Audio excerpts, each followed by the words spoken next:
Creativity is an addiction. Unplugged because we will always say yes to creativity. Totally uncut because we all make mistakes.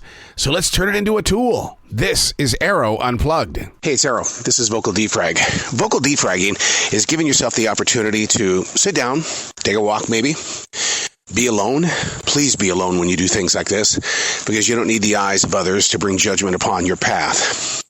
But vocal defragging is asking the questions and questioning the answers. I don't just vocal defrag, I also keep a defrag journal because you can put as many words as you want to into a tablet or a journal. And you know what? You're not going to pick up on the inflection, the volume, the tone, the pitch in the days ahead. It doesn't work that way. What you're going to do in your written word is you're going to have your own interpretation and come up with your own conclusion. But when you vocal defrag inside your smartphone or some other digital device, you get to go back and listen to where you were in that moment. And it's not that I'm saying that go back and live in your past. Go back and see what was given to you in your moment of now and study the path of where you're growing. It's what it's all about, growing forward. This is vocal defrag.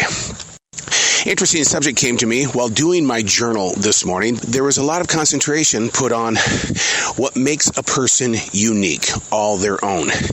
And so the question that I was asking was, doesn't that sound conceited when somebody makes something their own and they believe that they're the only one that can do it the way that they do it? And I said, no, that's not true at all. And this is what fell from the writing instruments. You can't be me. I can't be you. But somewhere in the middle, we meet. You can't be me, I can't be you, but somewhere in the middle, we'll meet. Being a broadcast instructor since 1988, I remember those early days where all I wanted to do was share my path, to show them how I was up to replace Casey Kasem on American Top 40, to show them how to be number one on a 7 to midnight radio show. I was trying to give them my path. And then I realized, who cares? Really, seriously, who cares? Why don't you just show them how to use the tools and let them develop their own journey?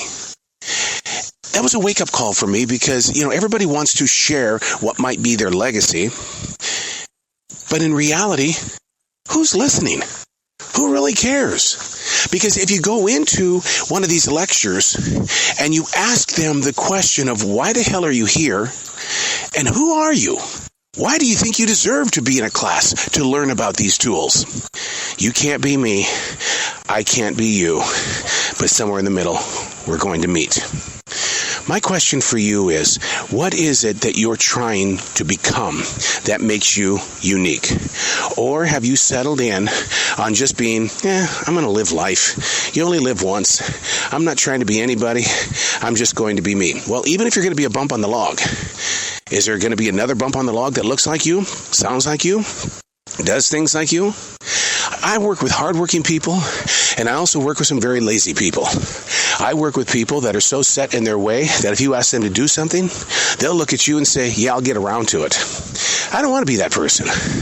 But I'd love to be that one person, though, that helps inspire someone to say, I can't do what he does, but maybe I can be influenced to start picking up on my own life. Sure, it hurts me when people talk of these radio legends. Oh my God, this person was one of the greatest of all time. And then when you get up into the generation that you were part of, it could be the same thing at your business. You could be a banker. You could be a manager at a grocery store. You could be a school teacher. And you're inspired by all of these people. But nobody ever speaks about the hard work, dedication, and loyalty that you put into your own path. You can't be me, I can't be you, but somewhere in the middle, we're going to meet. What is going on in your personal life? Where do you want to be, but you feel like you can't be? You stopped relying on your own personal visions to accomplish what it is that you were called to do. So many people always tell me, I don't know what my calling is. I don't know what my purpose is. Well, you're probably doing it. You just don't recognize it because nobody has sat down with you and said, hey, this is the plan.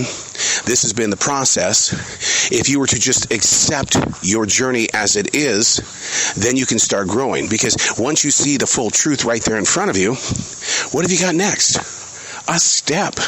A step backwards, a step forward, to the side, wherever you're going to go. You're always going to have a step. I didn't instantly become a third-degree black belt, nor did I ever think that being a martial artist at such a stature would affect me as an adult in the way of reaching out and not letting little things get in my way. But what happens when you do have those days when the little things become big storms, giant cloud bursts in your heart and your soul? You stop. You ask questions. You question answers. You have to learn how to believe in the self that you are and not the self of Barbara down the street or Michael up the road. See, everybody's always watching everybody else. We want to be just like them. How many people wanted to be just like Michael Jordan? You can't be Michael Jordan. Michael Jordan can't be the Michael Jordan that he used to be. You can't be me. I can't be you. But somewhere in the middle, we're going to meet. Sit down and ask yourself the question, where are you? I had that question with my wife yesterday. And she goes, where do you think we are? Hold on. I didn't say, where are we? I said, where are you? And in your moment of privacy, that's where I want you to search your heart. That's where I want you to say, this is where I am. This is who I am. This is where I need to grow. It can't come from the outside influences, because every one of us outside of your body, we're going to give you an answer, and then your next decision is what we determined. You need to find your own path. Have the confidence and the courage of being strong enough to say, I am me. You can't be me. I can't be you. But somewhere in the middle, we're going to meet. I'm Arroe, and that's Vocal Defrag.